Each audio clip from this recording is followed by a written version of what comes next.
അതായത് ആ കുഞ്ഞിൻ്റെ ഒരു തകർച്ച വന്നപ്പോൾ ഡോക്ടർ എടുത്ത് കളയണമെന്നാണ് പറഞ്ഞത്. ഡോക്ടർ എടുത്ത് കളയണമെന്ന് പറഞ്ഞപ്പോൾ ഈ മനുഷ്യൻ പറഞ്ഞ് അങ്ങനെ സംഭവിക്കത്തില്ല. എന്താ കാരണം? ഞങ്ങളത് ഉടമ്പടി ചെയ്തതാണ്, മാതാവ് തന്ന കുഞ്ഞാണ്. അതാണ് ബോധമെന്ന് പറയണത്. ആ ഒരൊറ്റ വിഷയത്തിൽ തന്നെയാണ് ആ കുഞ്ഞ് സർവൈവ് ചെയ്യണത്. അദ്ദേഹത്തിൻ്റെ ഒരു ഉടമ്പടി ബോധമുണ്ടത്. ഞാനത് പറഞ്ഞില്ല, ഇറ്റ്സ് എ ഫീലിംഗ്. ഉടമ്പടി മീൻസ് എൻ അവെയർനെസ്. ഉടമ്പടി ബോധം. ഞാൻ ഉടമ്പടി ചെയ്താണ് അമ്മയുമായിട്ട് കഴിഞ്ഞ കൊല്ലം ഇതുപോലെ 2 കൊല്ലം മുമ്പ് ഒരു സാക്ഷ്യം ഉണ്ടായി. സാക്ഷ്യത്തിൻ്റെ ഒരു പയ്യൻസ് ഭയങ്കര വെള്ളമടിയായിരുന്നു. അപ്പോൾ അവൻ്റെ പെങ്ങളെ കെട്ടിച്ച് വിട്ട വീട്ടിൽ നിന്ന് ആ പെങ്ങളുടെ വീട്ടിൽ കുറേ പ്രോബ്ലംസ് ഉണ്ടായപ്പോൾ അവൾ വന്ന് ഇവിടെ ഉടമ്പടി ചെയ്തപ്പോൾ ഉടമ്പടി ചെയ്ത് അവളുടെ വീട്ടിലെ പ്രശ്നത്തിനാണ്, അതായത് പെങ്ങളെ കെട്ടിച്ച് വിട്ട വീട്ടിലെ പ്രശ്നത്തിനാണ് ഉടമ്പടി ചെയ്തിരിക്കുന്നത്. പക്ഷേ ആങ്ങളെ ഇങ്ങനെ വെള്ളം അടിച്ച് വീട്ടുകാർക്ക് പ്രശ്നം ഉണ്ടാക്കുന്ന കാരണം അവൾ ആങ്ങളുടെ കാര്യവും ഉടമ്പടി വെച്ചിട്ടുണ്ട്. പക്ഷേ ഉടമ്പടി വെച്ചതല്ല. അങ്ങനെ നിങ്ങൾക്കങ്ങനെ ഒത്തിരി പേര് നിങ്ങളങ്ങ് വെക്കും. പക്ഷേ എന്താ പ്രശ്നം വെച്ചാൽ കുറച്ച് കഴിഞ്ഞിട്ട് ഒരു ദിവസം കഴിഞ്ഞപ്പോൾ കൂട്ടുകാരത്തി ഇവളെ വിളിച്ചു. ഇവളെ വിളിച്ചും പറഞ്ഞ്, നീ അറിഞ്ഞില്ലേ, എന്താണെന്ന് പറ, എന്താണെന്ന് ചോദിച്ചേ. അപ്പോഴിവളൊരു പമ്മി. അപ്പോൾ അവൾ അറിഞ്ഞിട്ടില്ല, ഫസ്റ്റ് ടൈമാണ് കേൾക്കാൻ പോണത്. അപ്പോൾ അവൾക്ക് കേൾക്കാൻ പറ്റുന്ന കാര്യമല്ല പറയാൻ പോണത്. കാര്യം ഇവളുടെ ആങ്ങളയെ ബൈക്കിൽ പോയപ്പോൾ കാറിടിച്ചു. അപ്പോൾ അത് വളരെ സീരിയസ് ആയിപ്പോയി. ആൾ ICUവിലാണ്, വെന്റിലേറ്ററിലാണ്. പക്ഷേ ഇവളിത് നീ കാര്യം പറയാൻ പറഞ്ഞ് ആങ്ങളെ വണ്ടി ഇടിച്ചു എന്ന് പറഞ്ഞു. വണ്ടി കണ്ടിട്ട് ആൾക്കാർ പറയണത് അത് വളരെ മോശമായ രീതിയാണ് പറയണത്. കണ്ടവരാണ് എന്നോട് പറയണമെന്ന് പറഞ്ഞു. ആങ്ങളെ ഹോസ്പിറ്റലിൽ കൊണ്ടുപോയെന്ന് പറഞ്ഞു. പക്ഷേ എടുത്ത ശ്വാസത്തിൽ ഫസ്റ്റായിട്ട് ബ്രീതിൽ ഇവളെന്നാ പറയുന്നത് അറിയാമോ? അങ്ങനെ ഒന്നും സംഭവിക്കത്തില്ലെന്നാണ് പറയണത്. അവന് ഒന്നും സംഭവിക്കത്തില്ല. എന്താ കാര്യം? അവൻ്റെ കാര്യം ഞാൻ അമ്മനെ ഏൽപ്പിച്ചിട്ടുണ്ടെന്നാണ്. Praise the Lord. ഇതാണ് ഉടമ്പടി അവെയർനെസ് എന്ന് പറയണത്. അങ്ങനെ ഒന്നും സംഭവിക്കത്തില്ല, അവനൊന്നും സംഭവിക്കത്തില്ല. കാര്യം എന്താണ്? അവൻ്റെ കാര്യം ഞാൻ അമ്മനെ ഏൽപ്പിച്ചിട്ടുണ്ടെന്ന് പറയും. കാര്യം അവൻ്റെ മദ്യപാനം മാറാൻ വേണ്ടി അമ്മയോട് അവൾ ഉടമ്പടി വെച്ചിട്ടുണ്ട്. പക്ഷേ അങ്ങനെ പല കാര്യവും പട്ടികയിൽ പല കാര്യം വെച്ച പോലെ കാഷ്വലായിട്ടൊരു സാധനം കുത്തിക്കയറ്റിയതല്ല ഈ സംഭവം. അതാണ് ഈ ഉടമ്പടി എടുക്കണമല്ല പ്രശ്നം. നിങ്ങൾ എടുക്കുമ്പോഴും വാട്ട് ഫീലിംഗ് യു ഹാവ്, നിങ്ങൾ എന്ത് ബോധമാണ് നിങ്ങൾക്കുള്ളത്, അതാണ് ഞാൻ പറയുന്നത്.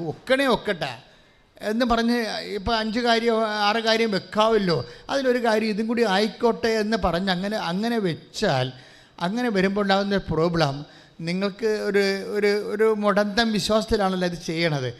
അങ്ങനെ ഒരെണ്ണമെങ്കിലും അങ്ങനെ ഒരു ചത്ത ഉടമ്പടി വെച്ചാൽ ആ ഉടമ്പടി ഒരു വിഷയമെങ്കിലും ചത്ത ഉടമ്പടി വെച്ച് ചത്തതെന്ന് വെച്ച് കഴിഞ്ഞാൽ നിങ്ങൾക്ക് അത്ര കണ്ട് you are not serious about that.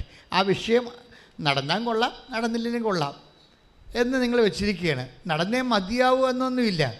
അങ്ങനെ പറഞ്ഞാൽ ഇതിനകത്ത് കയറ്റി വെച്ചിട്ടുണ്ടെങ്കിൽ അതാണ് ചത്ത ഉടമ്പടി എന്ന് പറയുന്നത്. ചത്ത ഉടമ്പടിയുടെ 6 കാര്യങ്ങളുണ്ട്. അതിനകത്ത് ഒരെണ്ണം ഇങ്ങനെ കാഷ്വലായിട്ട് വെച്ചിരിക്കുന്നതാണ്. അത് ചത്തുപോയി കഴിഞ്ഞാൽ അത് സ്വാഭാവികമായിട്ട് നിങ്ങളുടെ എല്ലാ ഇൻറ്റൻഷനും അത് ബാധിക്കും. കാര്യം എന്താണ്? നിങ്ങളല്ലേ വെക്കണത്. അതായത് അത്ര കണ്ട് ദൈവത്തിൽ ഒക്കട്ടെ എന്നുള്ള മുടന്തം വിശ്വാസമുള്ള നിങ്ങളാണ് ആ ഒരു സാധനം വെച്ചിരിക്കുന്നത്. ആ ആൾ തന്നെയല്ല മറ്റ്5 വെച്ചിരിക്കുന്നത്. അപ്പോൾ അത് അടിസ്ഥാനപരമായ ഉടമ്പടി, അടിയന്തരമായ ഉടമ്പടിയാണെങ്കിലും ഇതുപോലെയുള്ള അലവലാതി കാര്യങ്ങൾ കിട്ടിയാൽ ഊട്ടിയെന്നൊക്കെ ഞാൻ പറയുന്നത് ഇടയ്ക്ക്. അതുപോലെ ഒരു ഗാംബ്ലിംഗ് ആയിട്ട് ഒക്കട്ടെന്നും പറഞ്ഞ് ഒരു സാധനം ഉടമ്പടി വെച്ചിട്ടുണ്ടെങ്കിൽ ആ ഒക്കട്ടെ സാധനം തന്നെയായിരിക്കും എല്ലാത്തിനെയും ബാധിക്കുന്നത്. അങ്ങനെ ഒരിക്കലും ഉടമ്പടി ചെയ്യരുത്. നിങ്ങൾക്ക് വെച്ചില്ലേ കുഴപ്പമില്ല, 0 വെച്ചാൽ മതി. വെക്കുന്ന കാര്യങ്ങൾ നിങ്ങൾക്ക് പക്കയായിരിക്കണം. അതിനെക്കുറിച്ച് അത് ഇല്ലാതെ നിങ്ങൾക്ക് സർവൈവ് ചെയ്യാൻ പറ്റാത്ത രീതിയിൽ നിങ്ങൾ സീരിയസ് ആയിരിക്കണം. ശ്രദ്ധിക്കട്ടെ. ഹല്ലേലൂയ, ഹല്ലേലൂയ, ഹല്ലേലൂയ,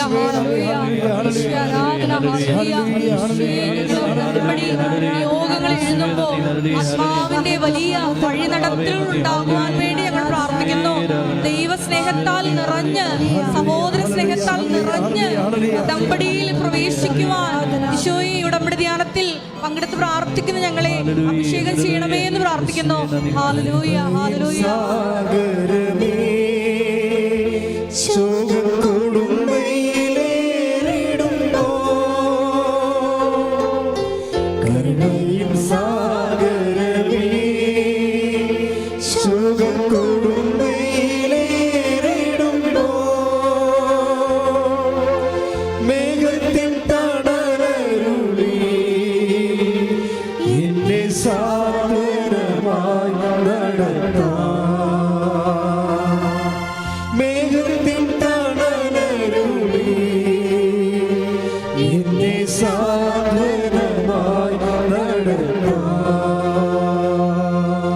പരിശുദ്ധ പരമ ദിവ്യകാരുണ്യത്തിന് പരിശുദ്ധ പരമ ദിവ്യകാരുണ്യത്തിന് പരിശുദ്ധ പരമ ദിവ്യകാരുണ്യത്തിന് എനിക്കൊരു പ്രിപ്പറേറ്ററി പ്രെയർ നല്ലതാണെന്ന് തോന്നണം. ഉടമ്പടി കാര്യം, ഉടമ്പടി പരിശുദ്ധാത്മ ദാനങ്ങളിലാണ് ഇതിങ്ങനെ വർക്ക് ചെയ്ത് പോണത്. ദാനങ്ങൾ അതിപ്പോൾ 1 കൊറിന്തോസ് 12:8 കൂടുതൽ ദാനങ്ങളെക്കുറിച്ച് വെളിപ്പെടുത്തുന്നുണ്ട്. ഇതൊക്കെ നമുക്ക് ആവശ്യമായ രീതിയിൽ ആരാധനയ്ക്ക് പ്രാർത്ഥിച്ചിട്ട് ഈ ദാനങ്ങൾ സ്വീകരിക്കുന്നൊരു സമയമാണ്. 1 കൊറിന്തോസ് 11:8 ശ്രദ്ധിക്കട്ടെ. ഹല്ലേലൂയ.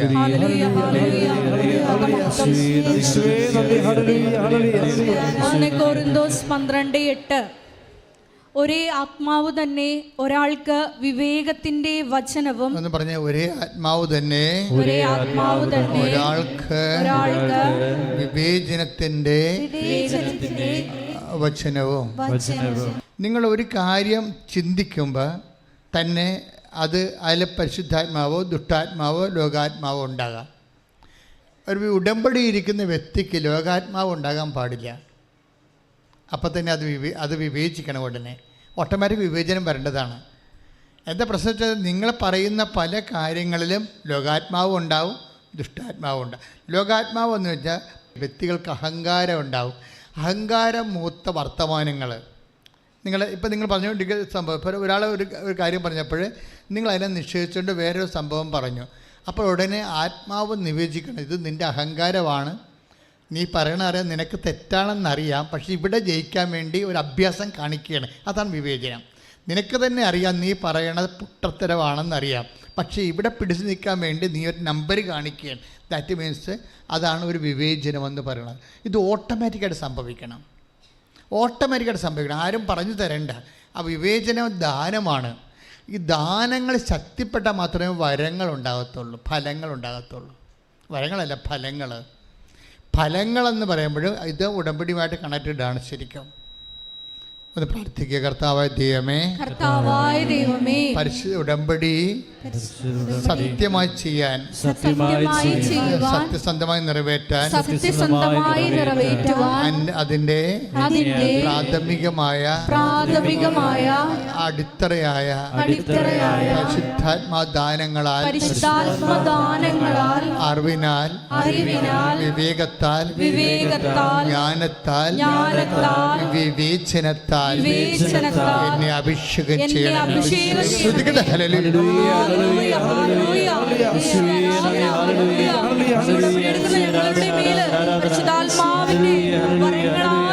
ഫലങ്ങളാലും നിറയപ്പെടുവാൻ കൃപയാകണമേ എന്ന് പ്രാർത്ഥിക്കുന്നു.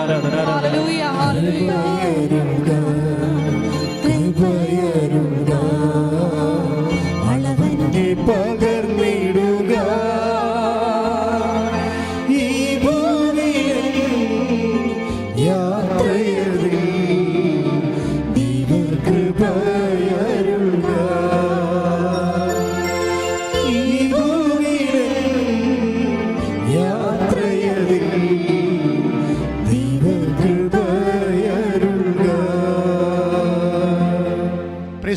ഞാൻ അച്ഛൻ ആദ്യമേ പറഞ്ഞത് എന്താണ്?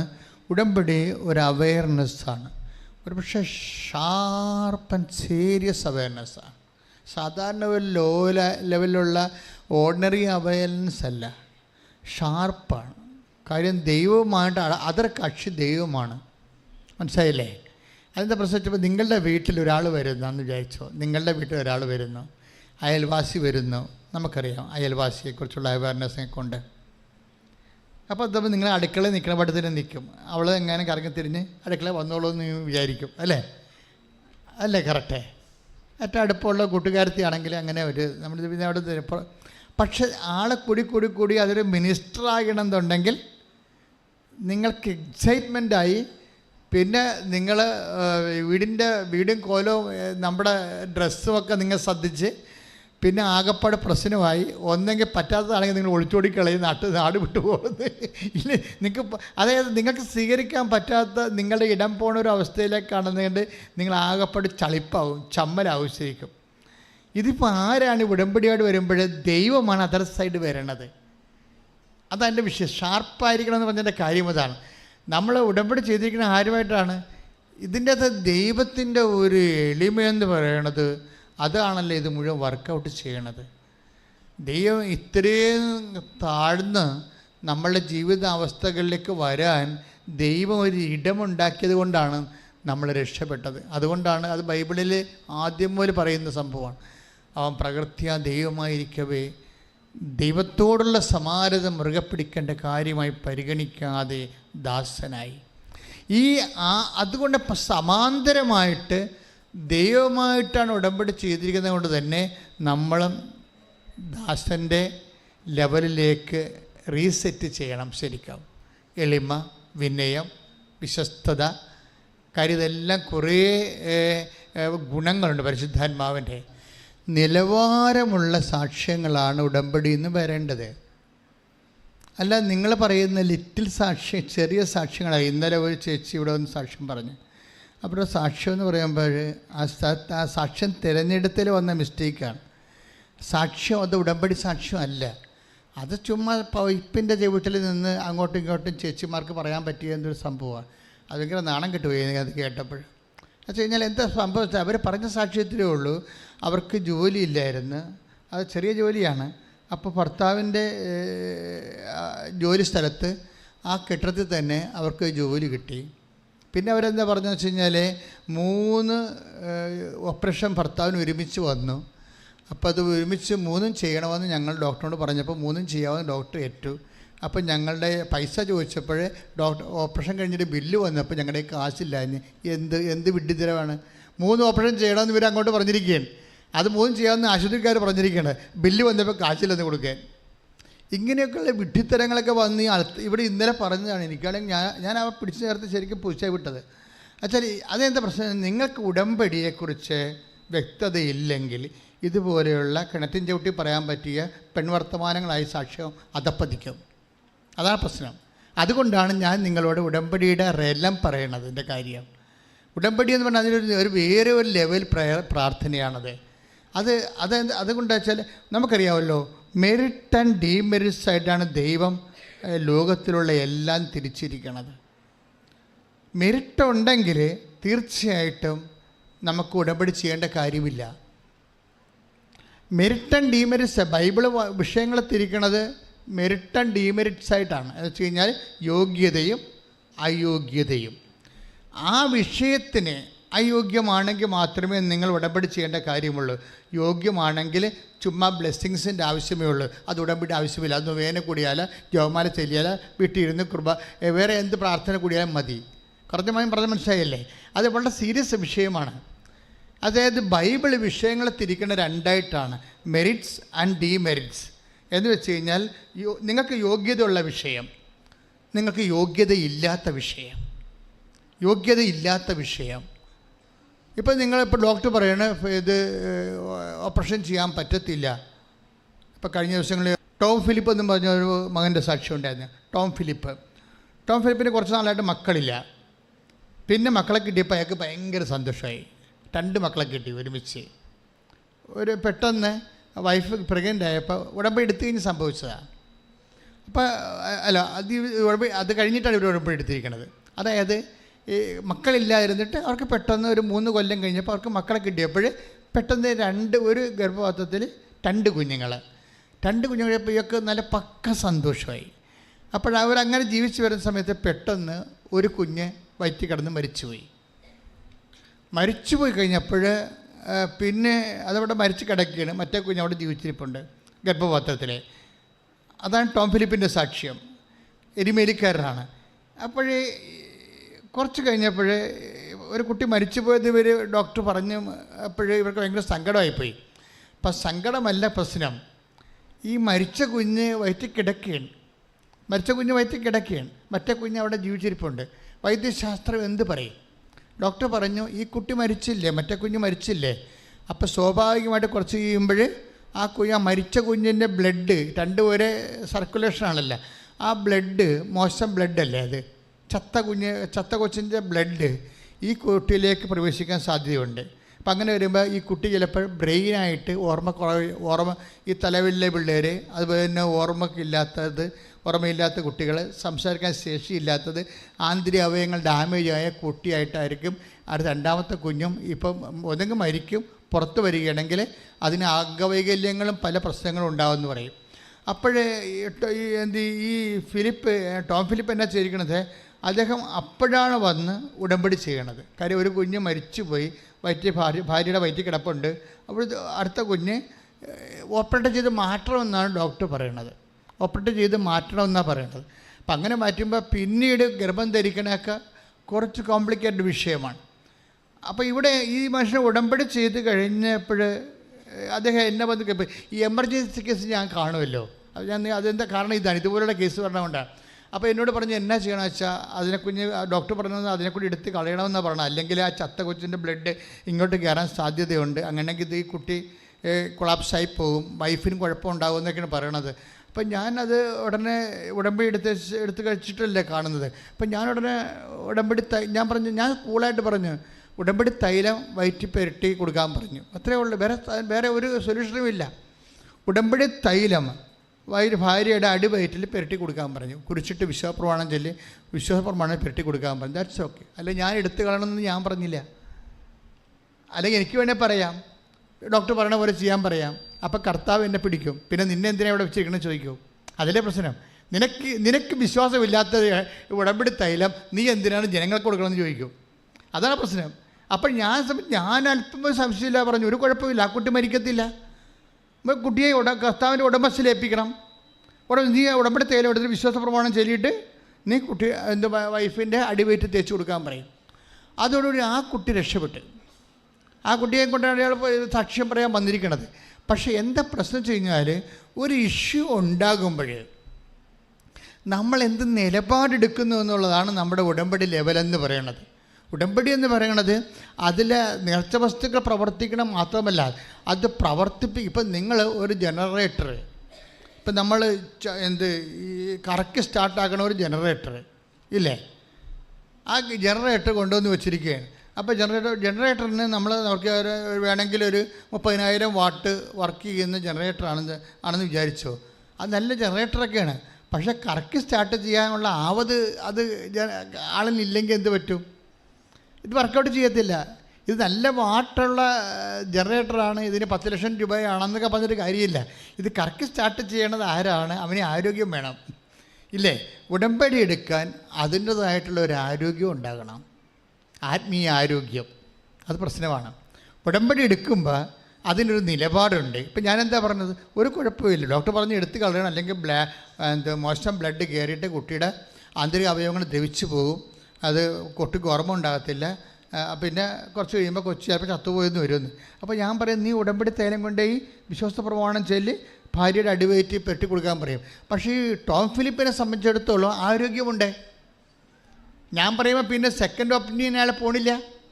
ഞാൻ പറഞ്ഞു, അച്ഛനിങ്ങനെ പറഞ്ഞു, എന്നാലും എൻ്റെ അമ്മയുടെ അനിയത്തിൻ്റെ മകൻ ഡോക്ടറാണ്, MD ആണ്, അമേരിക്ക പഠിച്ചതാണ്, അവനും കൂടെ ചോദിച്ചേക്കാമെന്ന് പറഞ്ഞു കഴിഞ്ഞാൽ ഈ ഉടമ്പടി തൈലത്തിൻ്റെ വിഷയം തീർന്ന് അവിടെ വെച്ച് തീരും. എന്താ കാര്യം? സെക്കൻഡ് ഒപ്പീനിയൻ എടുക്കുന്നതുകൊണ്ടാണ്. സെക്കൻഡ് ഒപ്പീനിയൻ എടുക്കരുതെന്നല്ല, അത് വിവേചിക്കാൻ പരിശുദ്ധാത്മാവ് പറയണം. പരിശുദ്ധാത്മാവ് വിവേചിക്കാൻ ഒരു സെക്കൻഡ് ഒപ്പീനിയൻ തേർഡ് ഒപ്പീനിയൻ എടുത്തുകൊള്ളാൻ പരിശുദ്ധാത്മാവ് വിവേചിച്ച് വിവേകം നൽകിയാൽ തീർച്ചയായിട്ടും നമുക്കത് ചെയ്യാൻ പറ്റും. പക്ഷേ അതേസമയം തന്നെ കൺഫ്യൂഷൻ നിൽക്കുന്ന സമയത്ത് ആന്തരികമായ ബോധ്യം നൽകുന്നതാണ് പരിശുദ്ധാത്മാവിൻ്റെ ദാനമെന്ന് പറയണത്. മനസ്സിലായില്ലേ? പരിശുദ്ധാത്മാവ് ദാനം ആവശ്യമായി വരണത് അതായത് ഇപ്പം ഞാനിത് പറഞ്ഞില്ല അവനോട്, കുട്ടി മരിക്കും എന്ന് പറയുമ്പോൾ ഞാൻ പെട്ടെന്ന് ചളുപ്പില്ല, ഞാൻ ഒരു സംശയമില്ലാതെ പെട്ടെന്ന് ഞാൻ പറഞ്ഞില്ല, അത് ചെയ്താൽ മതിയെന്ന് പറഞ്ഞാൽ അത് വിശ്വാസത്തിൻ്റെ ഒരു വിഷയമാണ്. നമ്മൾ കുറച്ച് ആലോചിച്ച് എന്താണ് ചെയ്യേണ്ടത്, അവരോട് അങ്ങനെ പറഞ്ഞാൽ മതിയോ അതാ ഇങ്ങനെ പറയണോ എന്നൊക്കെ പറഞ്ഞാൽ പിന്നീട് ലെവൽ മാറി. വിശ്വാസം എന്ന് പറഞ്ഞാൽ സ്പീഡാണ്. ഇപ്പം നീ ഒരു മലയോട് ചെന്ന് കടലിൽ ചെയ്ത് നിൽക്കാൻ ഹൃദയത്തിൽ ശങ്കിക്കാതെ പറഞ്ഞാൽ അതനുസരിക്കുക തന്നെ ചെയ്യുമെന്ന് പറഞ്ഞില്ല. അപ്പം ഹൃദയത്തിലുള്ള ശങ്ക എന്ന് പറയണത് നിങ്ങൾ ഒരു വലിയ വില്ലനെപ്പോലെ നമ്മൾ മരണം വരെ ഫൈറ്റ് ചെയ്യേണ്ട ഒരു സാധനമാണ്. വിശ്വാസം എന്ന് പറയണതല്ല, വിശ്വാസത്തിൻ്റെ വില്ലനെയാണ് നമുക്ക് എപ്പോഴും ടാർഗറ്റ് ചെയ്യേണ്ടത്. വിശ്വാസം പറയാം അതിന് എതിരായുള്ള സാധനം എപ്പോഴും വർക്ക് ചെയ്തുകൊണ്ടിരിക്കും. വിശ്വാസത്തെ വളർത്തണതിന് അതിൻ്റെ എതിരായിട്ടുള്ള സംഭവത്തെ നമ്മൾ എപ്പോഴും, വിശ്വാസത്തെ വളർത്താൻ നിങ്ങൾ ഉദ്ദേശിക്കുന്നുണ്ടെങ്കിൽ അതിൻ്റെ എതിരായിട്ടുള്ള അവിശ്വാസത്തെയാണ് നമ്മൾ ടാർഗറ്റ് ചെയ്യേണ്ടത്. അതുകൊണ്ടാണ് കർത്താവേ ഞാൻ വിശ്വസിക്കുന്നു എന്ന് പറഞ്ഞിട്ട് എന്താ പറയണത്? എൻ്റെ അവിശ്വാസത്തെ 9:24 ശ്രദ്ധിക്കട്ടെ. ഹല്ലേലൂയ. മർക്കോസ് 9:24 ശ്രദ്ധിക്കട്ടെ.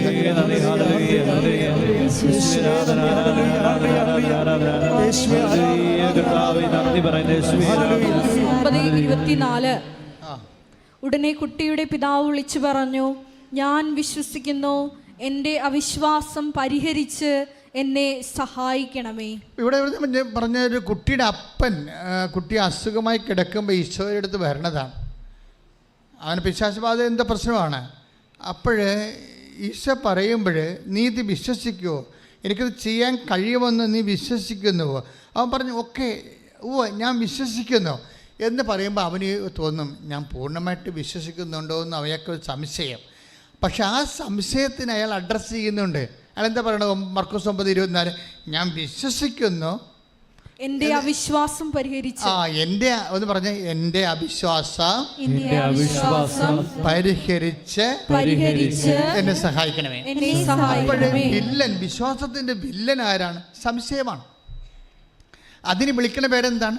അവിശ്വാസം എന്നാണ്. അവിശ്വാസം ആരാ പരിഹരിക്കേണ്ടത്? അയൽവാസിയാണോ പരിഹരിക്കേണ്ടത്? അല്ല, കർത്താവാണ് പരിഹരിക്കേണ്ടത്. അതാണ് അയാൾ പറയണത്. അയാൾ എന്ത് കൃത്യമായിട്ടാണ് പറയണത്? ഞാൻ വിശ്വസിക്കുന്നു, പക്ഷേ എൻ്റെ അവിശ്വാസം പരിഹരിക്കണമേ. എന്നും നമ്മൾ ദൈവതിരുസന്നിധി പറയേണ്ട ഒരു കാര്യമാണ്. എന്താണ്? അവിശ്വാസം പരിഹരിക്കണമേ. നമ്മളൊരു വീട്ടിൽ ചെന്ന് വഴിയാത്രയിൽ വെള്ളം ചോദിക്കണമെന്ന് വിചാരിച്ചോ? അപ്പോൾ നമ്മൾ എന്താ ഉദ്ദേശിക്കുന്നത്? വെള്ളം ചോദിക്കുമ്പോൾ നമ്മൾ പാത്രം ചോദിക്കുന്നുണ്ട്. വെള്ളത്തിന് ഒരു പാത്രത്തിൽ ഇത്തിരി വെള്ളം തരാനാണ് പറയണത്, അതാ വെള്ളം തരാനാണ് പറയണത്. അത്ര പ്രശ്നം. നിങ്ങൾ വിശ്വാസം ചോദിക്കുമ്പോൾ നിങ്ങൾ ഇപ്സഫാത്തോ you are presupposing that it is അത് ബ്രിങ് ചെയ്യണത്, നമുക്ക് തരണത് പരിശുദ്ധാത്മാവിനെയാണ് നമ്മൾ ചോദിക്കണത്. മനസ്സിലായ കാര്യം? വിശ്വാസം പരിശുദ്ധാത്മാവിൻ്റെ ദാനമാണ്. മനസ്സിലായില്ലേ? അപ്പോൾ വിശ്വാസം വർദ്ധിക്കണമെന്ന് നിങ്ങൾ ചോദിക്കുമ്പോൾ നിങ്ങൾ ടാർഗറ്റ് ചെയ്യണത് എന്താണ്? പരിശുദ്ധാത്മാവിൻ്റെ ദാനമാണ്. പരിശുദ്ധാത്മാവിനോട് ചോദിക്കണത് പരിശുദ്ധാത്മാ. അതുകൊണ്ട് ഐസയ 1 വായിച്ചോളൂ. ഐസയ 11:2 പരിശുദ്ധാത്മാവ് ദാനം. ശ്രദ്ധിക്കട്ടെ.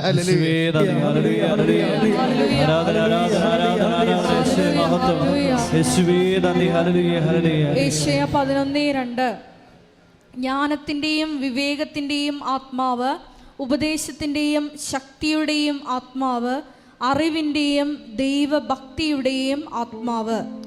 1 Corinthians 12:8 ശ്രദ്ധിക്കട്ടെ. ഹല്ലേലൂയ.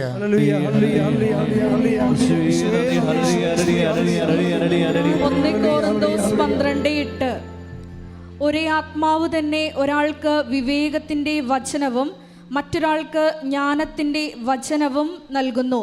ഒരേ ആത്മാവ് തന്നെ ഒരുവന് വിശ്വാസവും വേറൊരുവന് രോഗശാന്തിക്കുള്ള വരവും നൽകുന്നു. അപ്പോൾ അത് വിശ്വാസം എന്ന് പറയുന്നത് നമുക്ക് കേവല വിശ്വാസമൊന്നും പറഞ്ഞ സംഭവമില്ല. ഇപ്പം ചില ആൾക്കാർ പറയുന്നില്ലേ, അമേരിക്ക നിങ്ങൾ പോയിട്ടില്ല, പക്ഷെ അമേരിക്ക അവിടെ ഉണ്ടെന്ന് നിങ്ങൾ വിശ്വസിക്കുന്നു. അതുപോലെയുള്ള ഒരു കേവല വിശ്വാസമല്ല ബൈബിൾ വിശ്വാസം. ബൈബിൾ വിശ്വാസം പരിശുദ്ധാത്മാവിൻ്റെ ദാനമാണ്. മനസ്സിലായില്ലേ? വിശ്വാസം, മാനുഷിക വിശ്വാസമുണ്ട്. എന്തുമാത്രം വിശ്വാസം. നമ്മുടെ അമ്മയാണ് നമ്മൾ പറയണത്, നമ്മുടെ അപ്പൻ ഇങ്ങേരാണെന്ന് ചൂണ്ടിക്കാണിക്കുന്നു. അതൊരു വിശ്വാസത്തെ നമ്മൾ അപ്പനായിട്ട് സ്വീകരിക്കുന്നു. ആ വിശ്വാസമല്ല ബൈബിൾ വിശ്വാസം. ബൈബിൾ വിശ്വാസം എന്ന് പറയുന്നത് ഇതുപോലെ മാനുഷിക വിശ്വാസമോ ഇൻഫറൻസോ ഒന്നുമല്ല, ഒരു സെക്കുലർ ഇൻഫറൻസൊന്നും അല്ല ബൈബിൾ വിശ്വാസം. ബൈബിൾ വിശ്വാസം basically it is a fruit of the holy സ്പിരിറ്റാണ്, പരിശുദ്ധാത്മാവിൻ്റെ വരമാണ്. ഒരു ഉടമ്പടി മേജറായിട്ടുള്ള പ്രോജക്റ്റ് ചെയ്യുന്നതാണ് ഉടമ്പടി. അതിന് അനപേക്ഷിതമായി അനുധാരികളാണ് അടിസ്ഥാന ആത്മീയ പ്രമാണങ്ങളായിട്ട് ഞാൻ നിങ്ങളെ ഇപ്പോഴും ഉത്ബോധിപ്പിച്ചുകൊണ്ടിരിക്കുന്നത്. ഇതിൻ്റെ ഭാഗമായിട്ട് വരുന്നൊരു വിഷയം, അതായത് നമ്മൾ അറിയാം, ഇപ്പം ഞാൻ ഈ ടോം ഫിലിപ്പിനോട് എന്നാ പറഞ്ഞത്?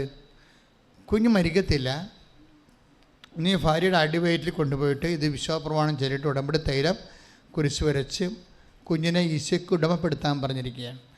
കുരിശ് വരക്കണേ എന്തിനാണ്? അതൊരു മുദ്രയാണ്. കുരിശിച്ച ഒരു സൈനാണ്, സീൽ. ഓഫീസിൽ നിന്നൊക്കെ ലെറ്റർ പഡ് അടിക്കുമ്പോൾ അവർ സീലടിച്ചിരിക്കുകയില്ലേ, അതിനാണ് നമ്മുടെ കുരിശ് വരയ്ക്കണം. നമ്മൾ രാവിലെ എഴുന്നേറ്റിട്ട് എന്താ ചെയ്യണത്?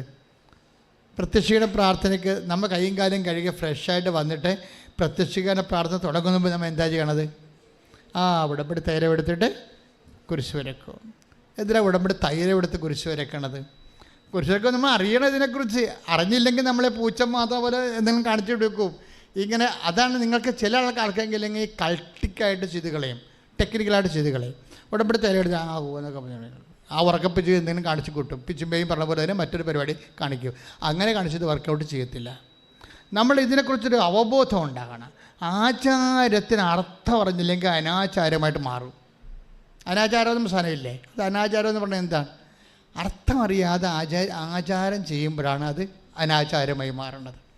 അർത്ഥം അറിയുമ്പോഴാണ് അത് സദാചാരമായി മാറുന്നത്. ഇതൊരു സദാചാര ക്രിയയാണ് ശരിക്കും പറഞ്ഞാൽ.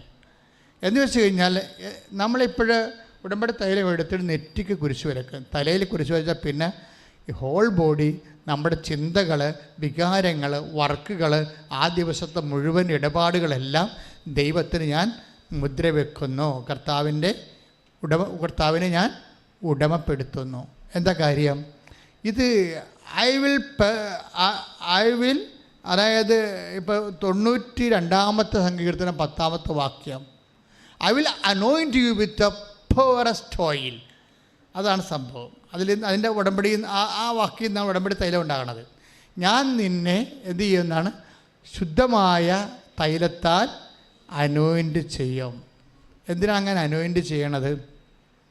ഞാൻ നിന്നെ അഭിഷേകം ചെയ്യും. ഇപ്പോൾ സങ്കീർത്തനം ഈ 92:10, ഞാൻ നിന്നെ ശുദ്ധമായ തൈലത്താൽ, പറഞ്ഞേ, ഞാൻ നിന്നെ ശുദ്ധമായ തൈലത്താൽ അഭിഷേകം ചെയ്യും.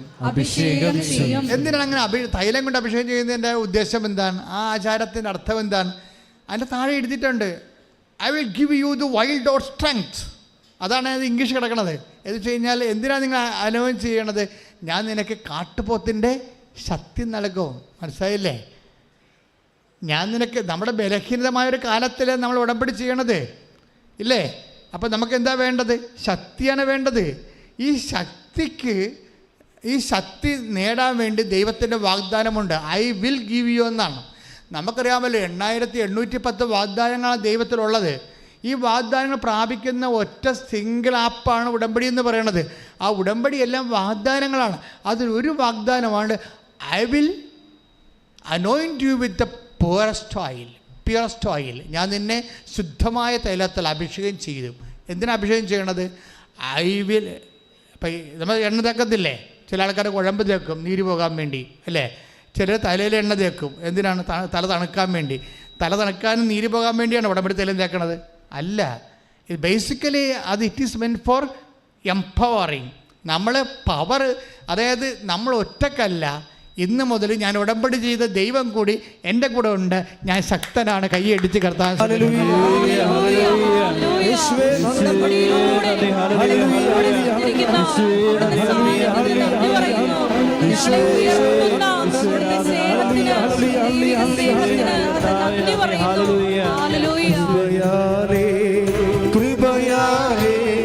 കൃപയാലേ അനുദിനം